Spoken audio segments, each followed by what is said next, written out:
Greetings, terrestrials. Greetings and welcome. Welcome to Strange Times Indeed with Cliff McAllister.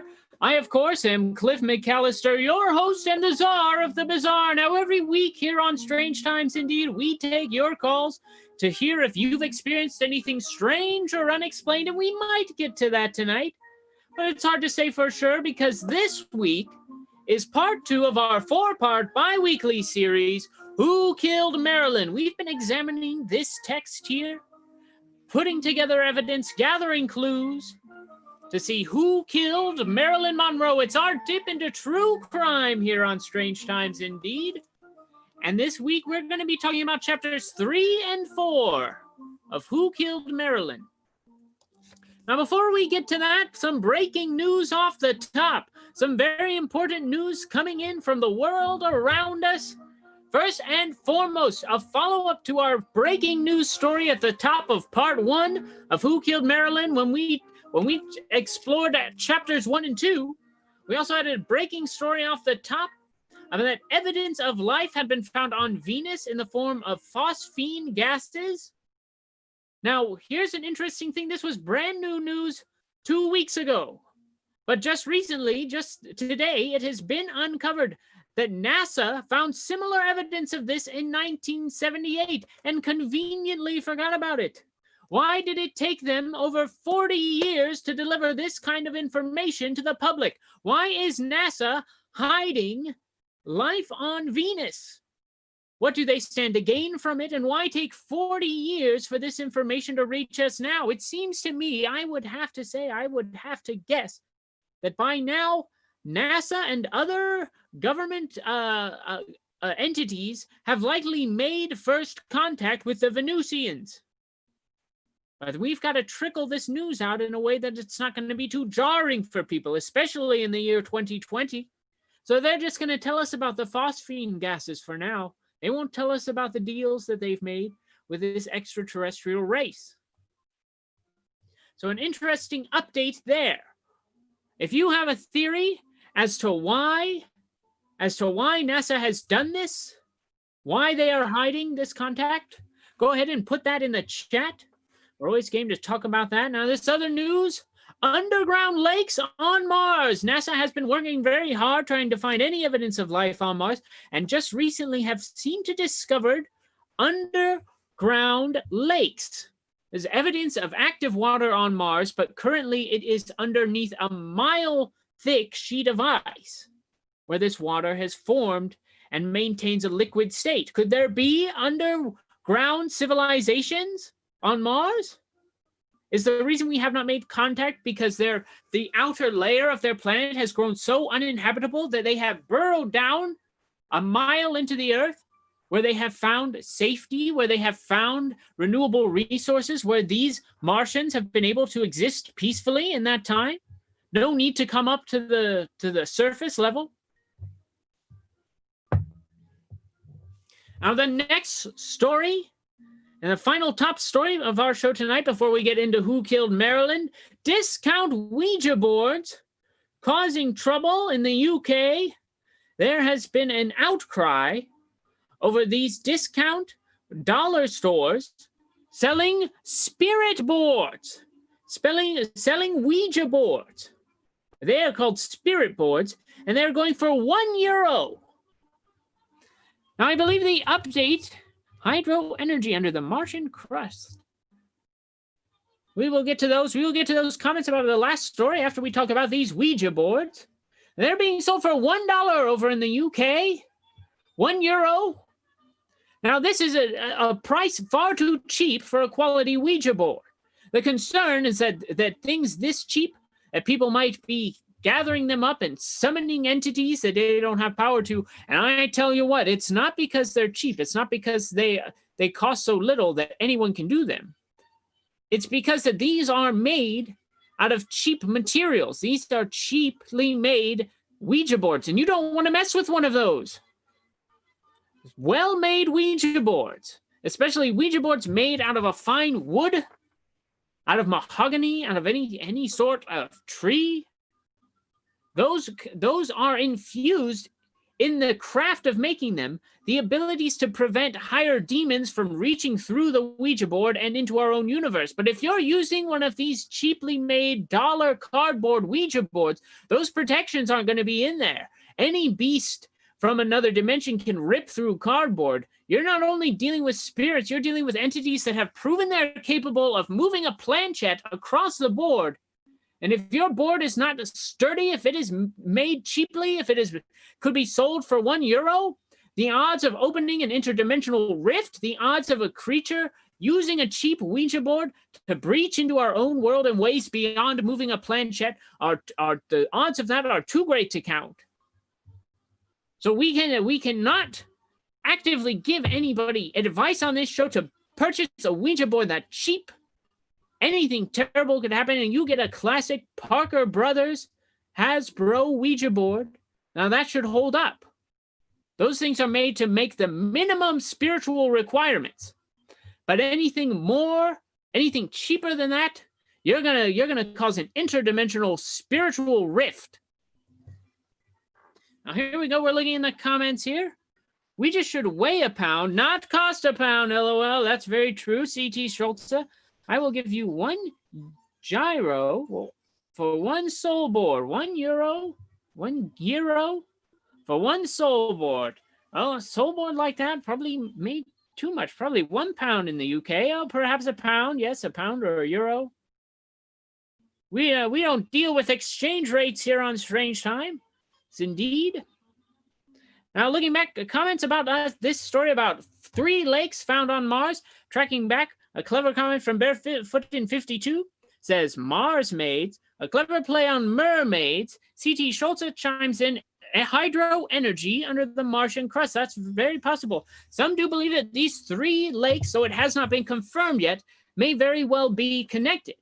And if they can get turbines going under there, they can have a renewable energy source as this liquid water moves a mile under the Martian crust. So it is very possible that is exactly what is going on there.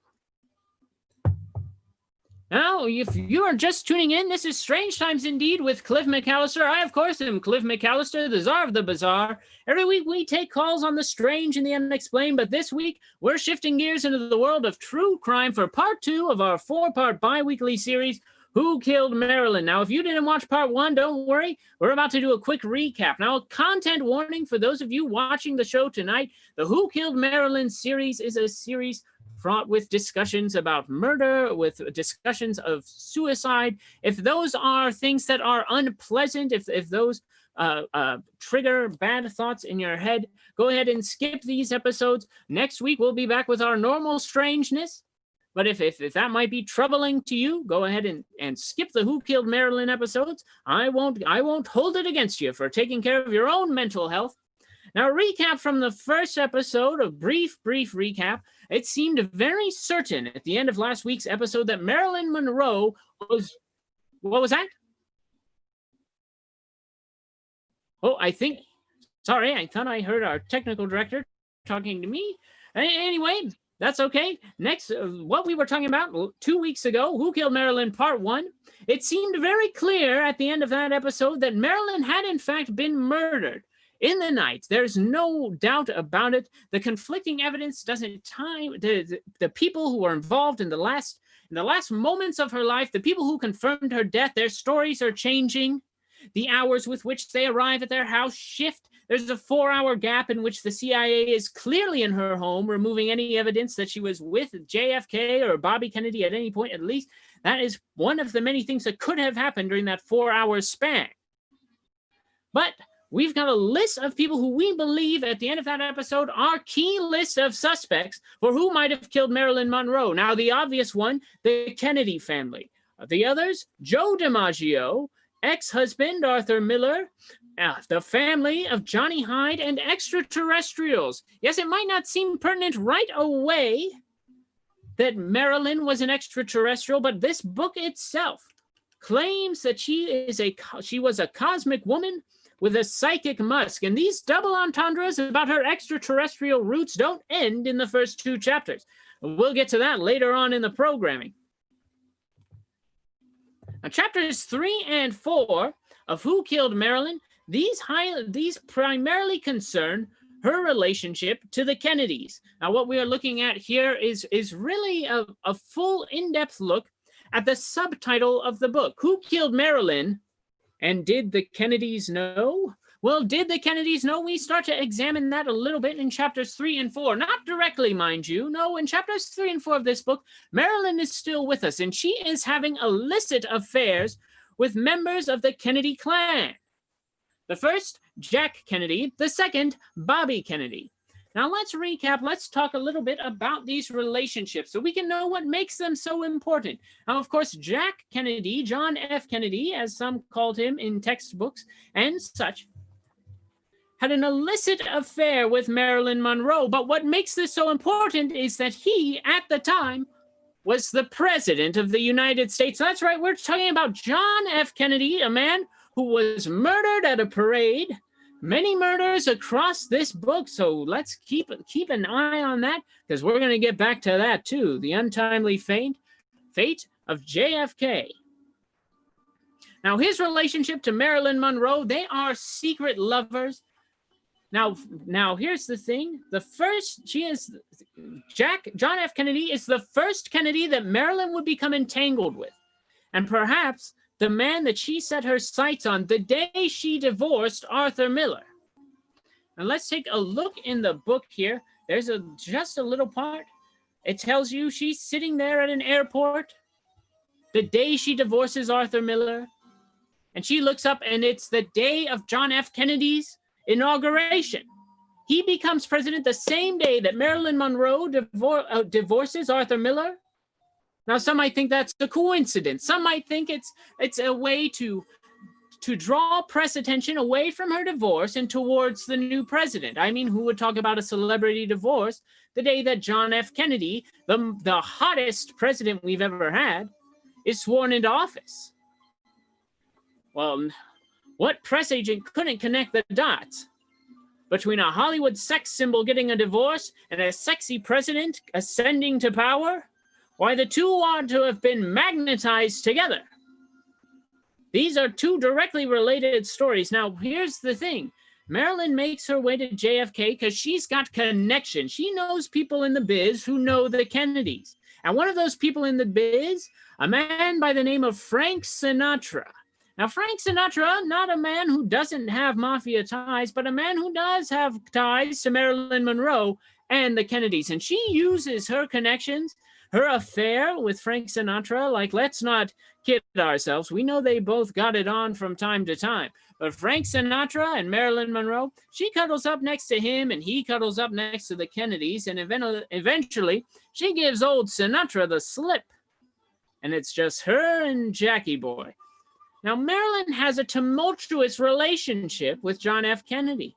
She's not particularly that interested in him. In fact, early on in her relationship, after their first night together, a friend asks her, she's in conversation with a friend, and she is describing her night with this president, and she says to him, he may be a good president, but he doesn't grab me sexually. Now, this eventually evolves, but this was her first impression upon spending a night with John F. Kennedy.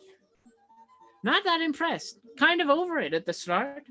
Now, later her opinions change. She gets to find herself to be a little more into JFK. And she later describes him to a friend after a few more sessions of lovemaking. She says that in the bedroom, JFK is very democratic and very penetrating. Now, take that for what you will, but I think it's a little saucy.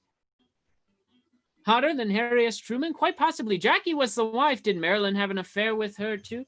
No, it does not seem that Jackie was involved, and we will get to that later on in the night. It does not seem that she was involved with Marilyn directly. But could she have been involved in the murder? Well, we're not ruling her out as a suspect.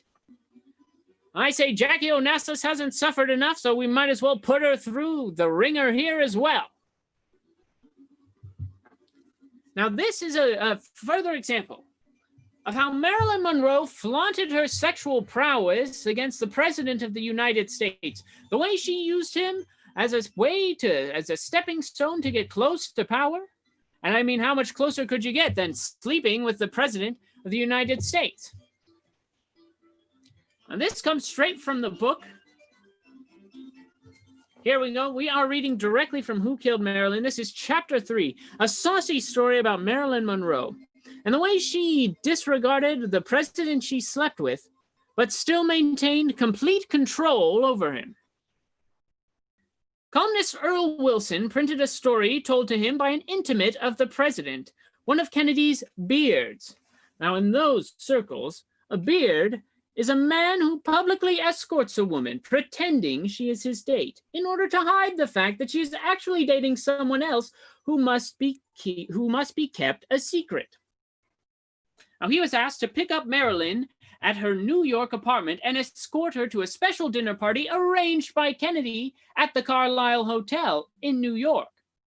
The dinner was scheduled for 9 p.m. The beard arrived at her apartment at 8:45 and found a nude Marilyn sitting in the bedroom, half asleep, staring at herself in the mirror. "Get dressed," he screamed at her. "We've got a date with the President of the United States." "I don't know what to wear," Marilyn mumbled. He told Wilson he pulled a dress out of her closet and practically threw it at her. But Marilyn told him she wanted to wear a disguise, so anybody seeing me going to meet President Kennedy won't know I'm Marilyn Monroe. He begged her to hurry. He was getting a little worried, and he was furious that it didn't seem to mean anything to her that she was keeping the president waiting. Marilyn decided she would go as a brunette. While she was searching through her wig collection for a suitable black wig, a phone call came from the party demanding, "Where the hell is Marilyn?" Marilyn tried on 3 different wigs and 4 dresses and was finally dressed and ready to go about an hour and a half later. But by now, near panic, Marilyn's escort told her, "I swear this is the last time. This is too much. Jack will kill me." 5 minutes after I'm there," Marilyn assured him. "They'll forget I was late." The president was furious when they arrived. "I can't believe this really happened. You ruined the whole dinner party. The food's spoiled. Everything's cold." "I'm not," Marilyn cooed. The escort and presidential intimate told Wilson that Kennedy pouted for about 2 or 3 minutes. Then, he said, the president looked down at her beautiful ass in that white dress and didn't have that beautiful white dress that didn't have anything under it, and he melted. 5 minutes later, everybody had forgotten that she'd been late, including the President of the United States. Now, she wields that power like a knife, that sexual power, to control the President of the United States, to get close to him, to gain information, perhaps. And yet, at the same time, this man, this beard, who's on a date with Marilyn Monroe, terrified that the President of the United States will kill him? Well, if he's going to kill the beard, would he not stop to kill Marilyn Monroe? What could John F. Kennedy have been doing if clearly this is a man who has killed before? There's no other reason to be afraid of being murdered unless the person who you're afraid is murdering you has killed before. And that's what clearly this beard was afraid of. Now, in addition to this embarrassment, potential motive of the early emasculation of the president. Now, eventually, Bobby starts to, or John F. Kennedy, he starts to move towards his second term. He starts to think about re-election, and he starts to think, gee, maybe I shouldn't be having an affair with Marilyn Monroe. Now, this is, of course, after the big birthday party. Well, we're going to put a pin in that. We'll get to the birthday party soon. But he starts to think to himself, gee, I can't have this going on. This is easy money for anyone who might be going up against me in the election. So I've got to dump this broad. I got to get out of here. So he starts to lean back on Marilyn a little bit. He starts to ease off some. But that's okay. That doesn't bother him. Because you see, he has this birthday party. And at this birthday party, Marilyn meets a young man by the name of Bobby Kennedy. Now, after this birthday party, Marilyn Monroe, she goes up on stage, Madison Square Garden, in front of the world, sings happy birthday in the most sexual way imaginable to the President of the United States. And believe me, they celebrated that birthday later. They celebrated it right afterwards. They go back to his place and, oh, hot dog, do they have a good time. And you know how this is clearly what happened. I mean, who could forget Jackie Onassis, Jackie Kennedy, was not at the birthday party. She was not there at Madison Square Garden. John F. Kennedy went stag that night. And let me tell you, Jackie was not happy about it. She had something to say about it and understandably wasn't impressed by Marilyn's performance at Madison Square Garden. She certainly wasn't as impressed as her husband, and some reports have it that she threatened to file for divorce and cause an enormous scandal should he continue his affair with Marilyn Monroe. But you know who else was at that birthday party? A young Bobby Kennedy. And Marilyn gets her sights on him, and she's all hopped up from spending some time with John. Well, why not add another Kennedy to the list? So she starts putting the moves on him right away. And before the end of the night, these two have snuck out to the car together to have a little, you know what I'm saying? So Bobby, the younger and more sexually exciting, stepped in. And Marilyn didn't seem to mind settling for Kennedy brother number 2. Now, this may have been the biggest mistake of Marilyn's life. As far as I can tell, reading through this book, it does seem as the author may be casting Bobby Kennedy as prime suspect number 1. Now, we're not all the way through the other evidence in the book, but we are going to talk about Bobby right now because this is a pretty big one. Now, Bobby Kennedy, he meets Marilyn that night, and they start having an illicit affair. She starts spending less time with Jack, more time with Bobby, and after all, Jack's trying to back off because he doesn't want a scandal. He doesn't want Jackie Onassis leaving him.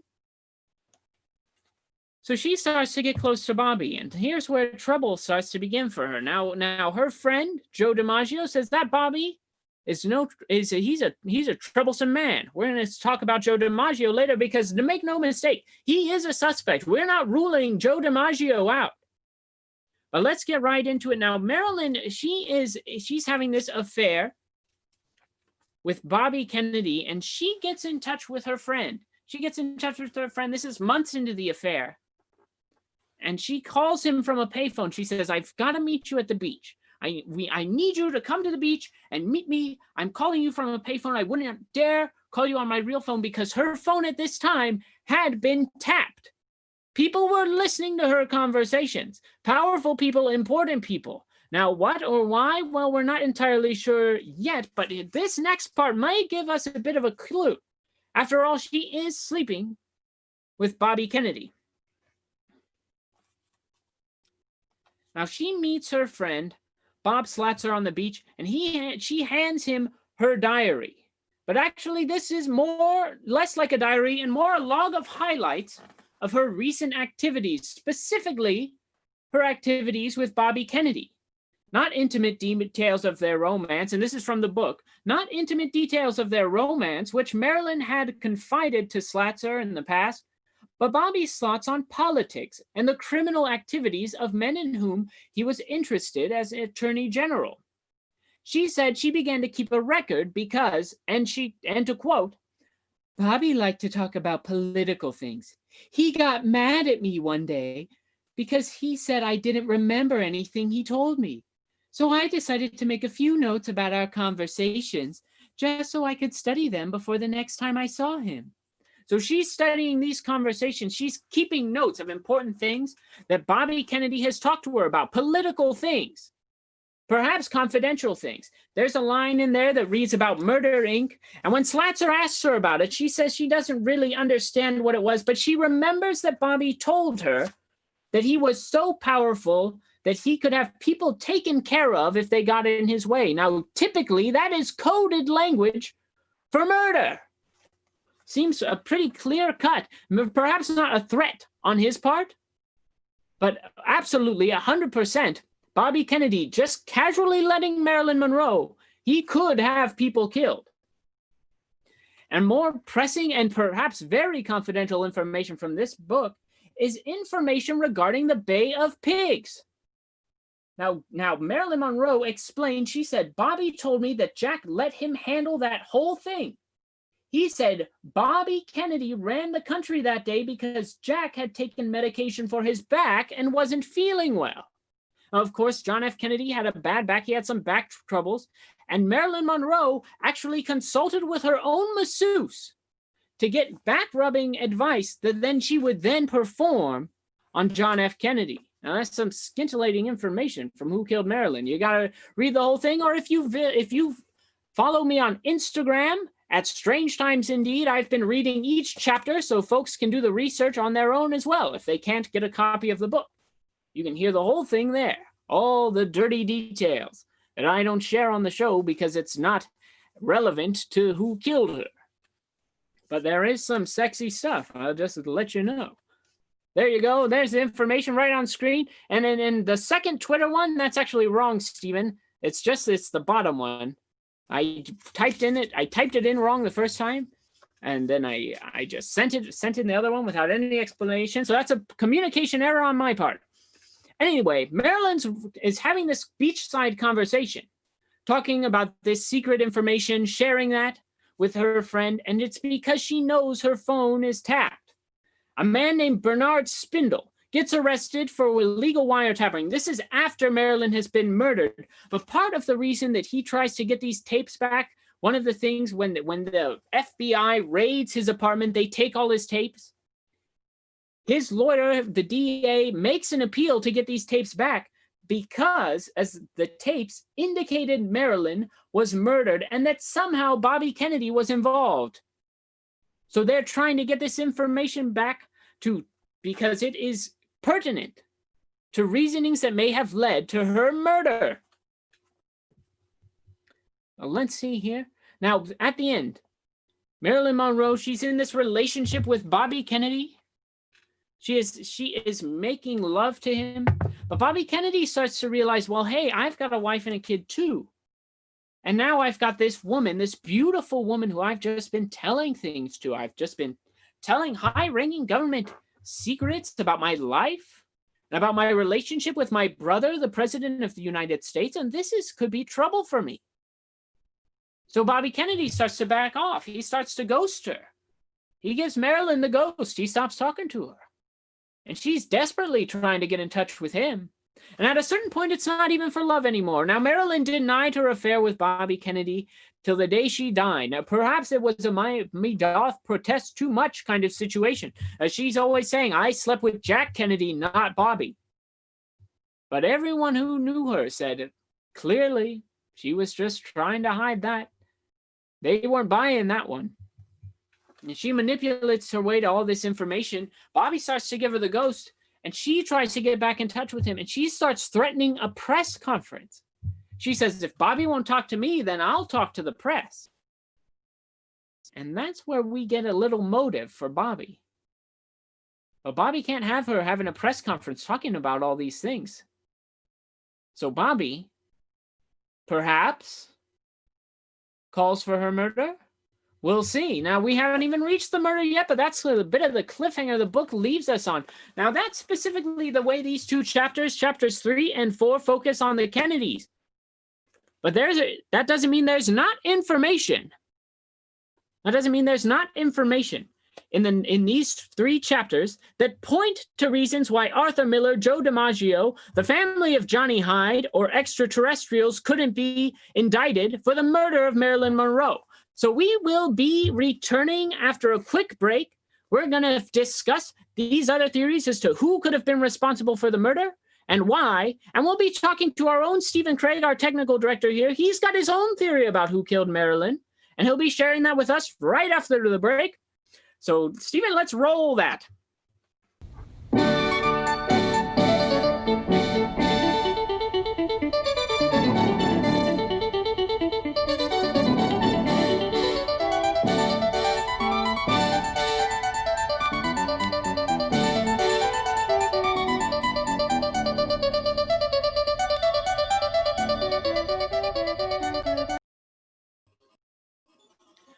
welcome back to Strange Times Indeed with Cliff McAllister. I, of course, am your host, Cliff McAllister.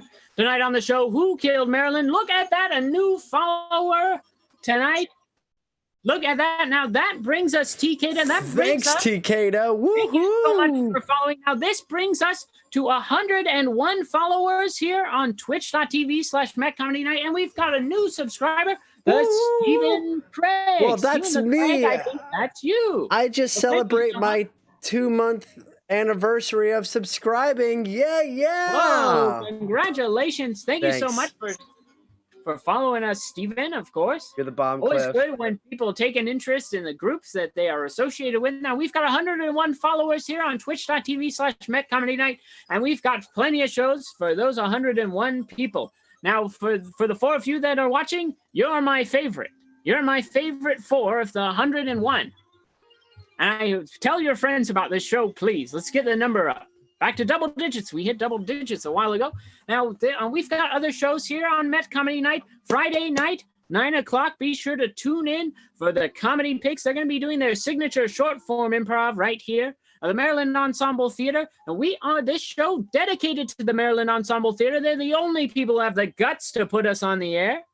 You can support them by going to marylandensemble.org/donate. They've got a new thing going on right now. The first part of their season of surprises. Its victory is within our grasp of a 4-part bi-weekly series. Oh, kind of like our own here, Who Killed Marilyn? A 4-part bi-weekly series, much like ours, about women. And women's suffrage specifically. That's a 4-part series. Each episode is $6. And you can go to marylandensemble.org/victory to go ahead and purchase each chapter of that. Support your local theater, especially in these hard times when they can't put on traditional shows. And have to resort to doing things like this. Giving people like me a platform.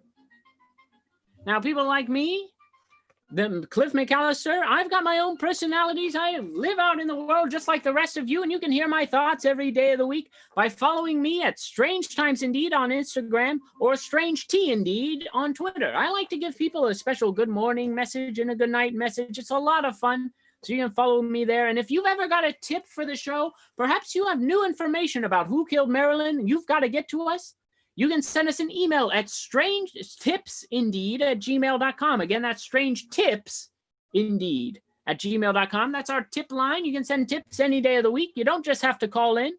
It's always nice when you do. And if you've got theories about who killed Marilyn, you're welcome to call in. Stephen Craig, our own technical director, just like we were saying, he's got his own theory. So let's bring him on now. Stephen, you've got a theory about who you think killed Marilyn.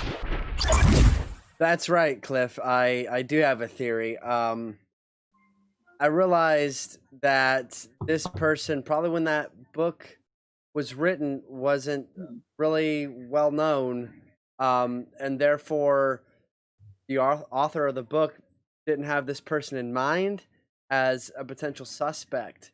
But as soon as I thought about it, I looked up some stuff real quick, and then I feel like I've begun to affirm my own beliefs before just randomly name calling. Sure. But it does seem like more than just a coincidence, at least to me, when it comes to, who killed Marilyn. And the suspect that I have in mind would be Carol Baskin. I know it sounds far-fetched, but do you know Carol Baskin? She said that she was on the Tiger King documentary, and from that documentary, people have speculated as to whether she may have killed her husband. Now, this is a confirmed killer. Well, not confirmed by the law, but I think there is some public opinion surrounding the fact that she killed her husband, and particularly she may have killed her husband because her husband wanted to breed tigers, and she thought that they shouldn't be breeded, needed to build the sanctuary. Well, I want to let you know, um, Marilyn Monroe actually has a song that's the entire subject of said song is a tiger. And so Um, you think this might be a clue, perhaps? yeah, She was and trying to warn people about this Carol Baskin. well, I specifically think that "Teach Me Tiger," um, Mm. the lyrics seem very much like there's a sexual relationship between Marilyn Monroe and perhaps one of Carol Baskin's tigers. Um, Oh my! and You think the tiger might have done it? You think this could be a well, Siegfried and Roy situation? I know that that apparently I'll sick the tigers on you. It could have been something she had said to her deceased husband, um, from watching the documentary or from some of the talks that I've heard after the documentary. But really, what I think could be is, um, it seems like Marilyn Monroe could be singing in such a way that you would be mistreating said animal and therefore could have offended Carol Baskin, and then Carol could have easily um, been offended, and really she does have access to pop stars. Being a tiger person, I mean, she has so many photos online with Britney Spears about a time where Britney was even performing with her tigers. So I don't think it's difficult to speculate that um, that Now we're getting a comment in the chat, Stephen. This chat here says she was born in 1961. I believe this is in reference to Carol Baskin. Was born in 1961, so she was only one when Marilyn Monroe died. well, I don't know that you could be certain on the date of death, or the date of birth with all the I think lies they're pretty certain about when surrounding the Marilyn, the day conspiracy. that Marilyn Monroe died. Wow. But Uh, I'm not saying that discredits your theory. I mean, this is a woman who has a deep connection to tigers, it sounds like. Perhaps well, an inherent psychic connection. I mean, I could play the audio of the song if you wanted me to, but really, it seems You to know, me. I worry about playing the audio because I do not want the estate of Maryland to contact our show in a way that has financial repercussions. But Well, it would. it's the lyric goes, You think you could croon a bit for us? "Teach me, tiger, how to kiss you," and then it's like a bit of a growl, like "oh wah, wah, wah, wah," like a moan sex tiger deep growl. Yes, That I think I may have heard. I do believe I may have heard this song once, at least. Teach me, tiger. Oh, wah, wah, wah, wah. yeah, Something yeah, like that. Yes. and then So what do the lyrics say? How do you believe this connects to Maryland? well, "Teach me, tiger, how to tease you. Tiger, tiger, I want to squeeze you." Now, I specifically Oh, think, even if that is a sexual, pretending to give pleasure type of a way, like squeeze you, you could potentially squeeze the life out of a baby cub that I specifically know Carol Baskin was not in favor of taking pictures with tiger cubs. Um, and so that's where I so was you think drawing. it sounds to me like Marilyn is trying to squeeze these tiger cubs, trying to get perhaps photo ops with them. It's good publicity to be seen with a small cub. And Carol Baskin, perhaps psychically at the age of 1, could sense that tiger cub in a state of trauma and sick the tiger's families on Marilyn Monroe. Yeah, I mean, it could. It's a vicious backstory before you see her in the documentary of Tiger King, but Yes. but I could imagine if there were someone kill Marilyn Monroe based on the way she wanted to treat tigers based on this song, it would have been Carol Baskin. psychic baby Carol Baskin. That's very much a possibility, Stephen. Stephen, why don't you keep looking into this? When we return for Who Killed Marilyn Part 3, we'll see if you've uncovered any new evidence that might point to Carol Baskin being responsible for the murder of Marilyn Monroe. Will do, Cliff. Anything for you, buddy. Thank you, Stephen. Incredible possibilities tonight on Strange Times Indeed with Cliff McAllister. Of course, we are in the midst of our 4-part bi-weekly series, Who Killed Marilyn? We're currently in part 2 right now. We're looking at chapters 3 and 4 of this book. Now, in the first half of the program, we examined how Bobby and John F. Kennedy were connected to Marilyn and what possible motives they've had for murder, but we're not even halfway through our list of suspects. Now, these are quite different from the ones that Stephen shared with us earlier on, but let's get going.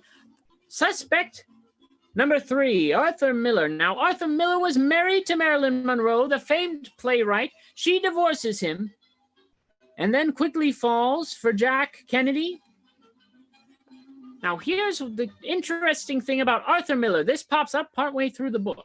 Now, perhaps Arthur Miller might not directly be involved in her murder, but perhaps his family is. Perhaps people close to Arthur Miller orchestrated the whole thing. Now, we're looking here, page 50 of the book. Let's take it back. We're at Madison Square Garden. Marilyn Monroe has just sang, "Happy birthday, Mr. President." Mr. President, very pleased. They all meet up at the party after the party, the after party. And who is there with Marilyn? Who is her date? Who is her beard that night? Why, none other than Arthur Miller's father. As she sweeps across the room with Mr. Arthur Miller's father and introduces her former father-in-law to the president.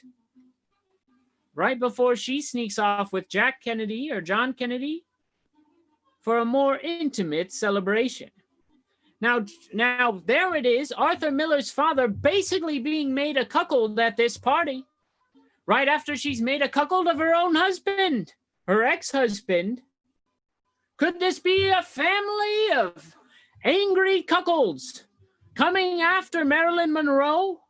Arthur Miller's father, Arthur Miller himself, orchestrating this. It's a sick act of revenge after she's gotten too close to the president. She takes Arthur Miller's father just as some sick game as her beard to say, "You want to meet the president?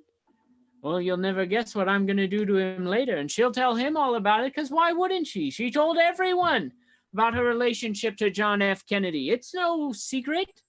It was hardly a scandal back then. No one would question the president in 1962 if he was having an affair. It was just not common. It was not done.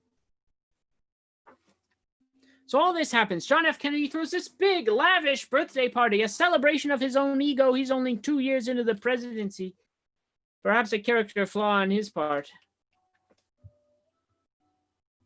But we're going in, so that's where Arthur Miller's connection maintains. But what about Joe DiMaggio? Joe DiMaggio, one of Marilyn's friends, and also another ex-husband of hers, a scorned husband. Now watching his friend, Marilyn Monroe, get closer and closer to Bobby Kennedy, a man who Joe DiMaggio does not trust. Now at a certain point, Joe DiMaggio quits a job. He quits a $100,000 a year job as vice president of a business corporation because Marilyn told him that she was deathly afraid of someone or something. So he leaves this job for her. He leaves this job to protect her. And then he warns her. He warns her about Bobby Kennedy. Now you might think, why would he leave that job to protect her? Well, that's $100,000 a year he's missing out on. Now, some of these Hollywood types, they're greedy. They need that money. And he realizes after her life isn't taken right away that, oh my gosh, well, I just lost that job. I lost that gig. And maybe that's a little motive there potentially. But he also warns her about Bobby Kennedy. Now he says, this is from the book. Now, at this point in the book, Marilyn she's protesting. She's saying, I've only slept with John. I've only slept with John F. Kennedy, never Bobby. But from the book it says, but her denials can't be believed. What obviously happened, according to several of Marilyn's friends, is that she was trying to dispel gossip and rumors in order to appease Joe DiMaggio. See, she's still trying to make him happy, still trying to keep him smiling. What happens when Joe DiMaggio stops smiling? When he heard about her affair with Bobby, he chastised her and warned her that Bobby was a manipulator. Marilyn and Joe had a terrible row, and it troubled her. DiMaggio was one of her most valued friends, and she didn't want to lose that friendship. She wrote him a letter telling him that if she could only succeed in making him happy, she would have succeeded in the biggest and most difficult thing she could ever imagine, which was to make one person completely happy. She ended the letter saying that his happiness was her happiness. The letter was never sent to DiMaggio. It was later found in her desk, unsigned. Was it possible DiMaggio never heard these words? He lost patience with Marilyn. He snapped, he killed her. It's possible. He could have been telling her all these things about Bobby Kennedy just to make it look like Bobby did it. Maybe he wanted to get back with his girl so bad. He sows distrust for Bobby Kennedy. And he starts to make it look like if Marilyn Monroe was murdered, if she would not stop obsessing over Bobby Kennedy, then Joe DiMaggio was going to do the job and make it look like Bobby did it. A very real possibility. You know the way that men are. If you are watching Strange Times Indeed with Cliff McAllister, I'm sure you're well aware of the troubles that men can cause. Just like that, just like Joe DiMaggio snapping, going right after Marilyn. Now, here's another potential thing. Now, one of our last suspects was the family of Johnny Hyde. Johnny Hyde was Marilyn's first agent. He leaves his wife and kids to be with her. This woman considered to this family to be a homewrecker of sorts. And this family begrudges her for the rest of her life because she never even did marry this guy. She never once got together with him. She just strung him along until he died. So you'd think the Johnny Hyde family might have something against Marilyn, a little motive, perhaps. But they're not the only ones. Now, see, they don't come up directly in this chapter, but who should? But Kay Gable and Jackie Kennedy. Now, we know Jackie Kennedy threatened divorce after the Happy Birthday, Mr. President incident. After that wonderful, glorious moment, she threatens divorce. She's upset with Marilyn. She's certainly not happy. She's not impressed. But who else? But Kay Gable, wife of actor Clark Gable. Now, Clark Gable died shortly after Marilyn's divorce to Arthur Miller. And Marilyn had just worked on a film with Gable, no doubt maintaining a flirtatious element with her throughout. And Kay Gable said that it wasn't the physical exertion that caused Clark Gable's heart attack, but it was the waiting for Marilyn Monroe to finally give it up to be with Clark Gable. And it drives this man to heart attack. It drives him to death. And who knows it? Who's begrudging Marilyn Monroe for it? Kay Gable. As the wife of Johnny Hyde, Kay Gable and Jackie Onassis, did they team up to form a powerful killing squad to go after Marilyn Monroe? Now, the last and what some may consider the most far-fetched group that we are currently listing as a suspect for the death of Marilyn Monroe is the extraterrestrials. Now, as we've covered, it's very possible that Marilyn Monroe herself was an extraterrestrial, one who is described in this book as a cosmic woman with a psychic musk. Subtle hints sewn in there to her extraterrestrial origins, have given her heightened psychic capabilities to control the leader of the free world, to manipulate his family, to manipulate Arthur Miller into breaking a strike, to manipulate Joe DiMaggio, to manipulate everyone she's come across. Could this be an extraterrestrial power? Now, it goes on in this book to further discuss the theory very briefly, very subtly, that Marilyn might not have been of this world. When it says on page 41, We're talking about how Marilyn planned to get close to Kennedy. Here's what it says. It was certainly possible because Marilyn knew and mingled with people who were members of the Kennedy inner circle. Frank Sinatra was a former and still sometime lover, and she was close to Peter Lawford and his wife.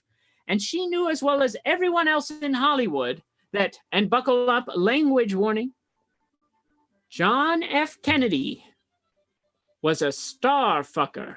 Now, that's right. Now, this is the charged one, but starfucker, as we all know here in the community, the paranormal extraterrestrial community, is a term for somebody who has sex with people who aren't of this earth. Now, did Marilyn Monroe seduce John F. Kennedy by being exactly who she was? Did she show off her extraterrestrial bits? Did she give him a peek behind the curtain, so to speak? And did that get him off all the more? And he cut off that relationship with her because he knew that long term, if it was exposed that she was an extraterrestrial, why he could be accused of treason? Why, it's very possible. But here's the thing. At the end of her relationship with Bobby Kennedy, she's threatening to hold a press conference. Now, she might talk about Bobby Kennedy and the Bay of Pigs, but she could also spill the beans then about her whole thing. She could tell everyone she was an extraterrestrial. Why, that was part of the reason she may have been murdered, for going public with that information earlier than the extraterrestrials had themselves intended. But if she goes forward with that information soon enough, why, then it's just quite possible that she could get bigger roles. She could further manipulate. Why, she could be the first extraterrestrial film star. Now, that carries a lot of weight. That's something that to this day, as far as we know, has not been accomplished. The first openly extraterrestrial film star. But that could be too much for the community. That information cannot come out so soon. So the extraterrestrials have her killed as well. But let's take a look back. Because there's one other thing in this book that I'm concerned about. One other moment that raises an alarm for me, because Marilyn Monroe isn't the only person in our story who was murdered. Why, John F. Kennedy himself was murdered. And the day that Marilyn Monroe is sitting there watching his inauguration on the news, freshly divorced from Arthur Miller, thinking about a potential future with John F. Kennedy, she sits there watching his inauguration. Where is she sitting? Where is Marilyn Monroe sitting when the idea to get with John F. Kennedy crosses her mind? Where else but Dallas, Texas? The very town, the very spot, the very airport outside of which John F. Kennedy was murdered on a parade going down the street. Now, Marilyn Monroe dies before John F. Kennedy, but did she get the thought there? There in Dallas? John F. Kennedy may be my undoing, but I'll certainly be his. And she uses her psychic musk, her extraterrestrial powers to transmit out to the other extraterrestrials out there that this is a man who must be dealt with. That if something should happen to Marilyn, that his death must then be the consequence. An eye for an eye. Perhaps that is the extraterrestrial rule. Well, it's very possible. That's a very concerning thing. Now, we are reaching the end of our broadcast tonight. I want to thank everyone who tuned in. I hope you're taking notes at home. In 2 weeks, we're going to cover chapters 5 and 6. Let's see what those chapters are titled, why don't we? Just to get you hooked. And you can follow me on Strange Times Indeed on Instagram. Chapter 5 called, bluntly enough, The Murder. So we're really going to get into it. We're really going to get into it in chapter 5 and chapter 6. The cover-up. So we're getting into the dirty details of this conspiracy. You can hear me read these chapters in full on Strange Times Indeed on Instagram, at Strange Times Indeed. And you can hear my general thoughts throughout the day at Strange T Indeed on Twitter. So go ahead and follow me there. Oh my gosh, we're losing followers as we go into the plugs. Remember, this show is brought to you by the Maryland Ensemble Theater, and we dedicate each show to them for having the guts to put us on the air. I don't know any other theater in the tri-state area that would allow a show like this to go on under their headlines, to allow a guy like me to come on and speak my truth every hour, unencumbered, uncensored. These people are providing a real service, and you ought to support them at marylandensemble.org/donate. Don't forget, the Comedy Pigs will be performing tomorrow night on this very Twitch channel. They will be performing at 9 o'clock their signature short form improv. Now, one thing I do want to say for those of you still with us, we take this issue very seriously. These true crime things, real lives were taken here. Real people were talked about tonight, and we think those people deserve a certain amount of respect. And we don't talk about their deaths and their murders to get attention. We don't do it for publicity. No, nothing like that. It's all out of respect for Marilyn Monroe. You see, we love her so much, we wanted to find out who murdered her and where she was murdered and why she was murdered. Who did it, and did she have any connections? And we do that from the deepest part of our heart, from a deep spot of respect. And so for one moment at the end of each show, at the end of each episode of this series, we would like to ask you at home, if you are still with us, get out a candle. Take out your candles, because we need to light a candle. We need to light a candle in honor of Marilyn, to know so that she knows she is not forgotten, that we are thinking of her every time we do this broadcast, that we are sending our love out to the cosmos, to Marilyn Monroe, and we are singing in our hearts a song of joy and love and respect, because Marilyn, there's no other like you. And it's time that we all light our candles, we hold them up, and we take a moment in silence to think about our dear, sweet Marilyn.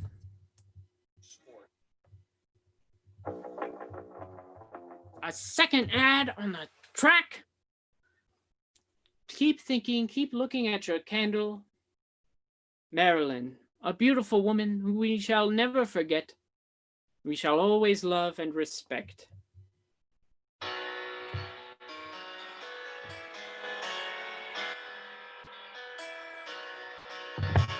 Goodbye, Norma Jean. It's late, but we're coming to your aid. It's clear you didn't kill yourself. Look at the many plans you made.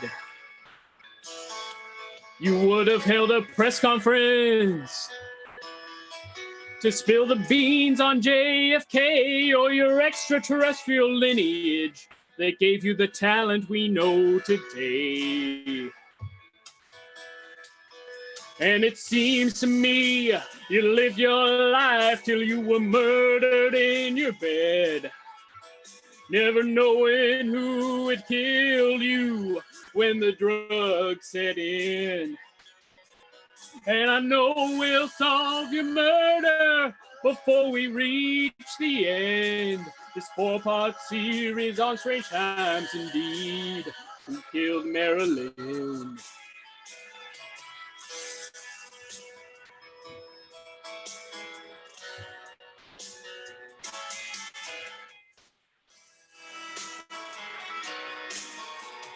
Being a beard is tough. Could it be that Arthur Miller's father, he got closer to you because you broke his poor son's heart? And even at the party, you celebrated Jack so intimately, but it was obvious you never thought about the First Lady. And it seems to me you lived your life till you were murdered in your bed.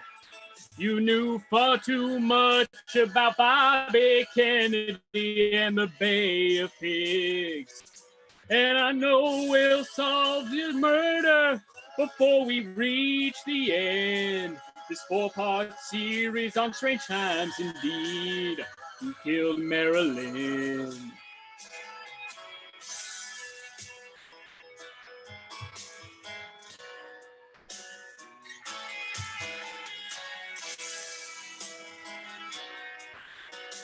Goodbye, Norma Jean.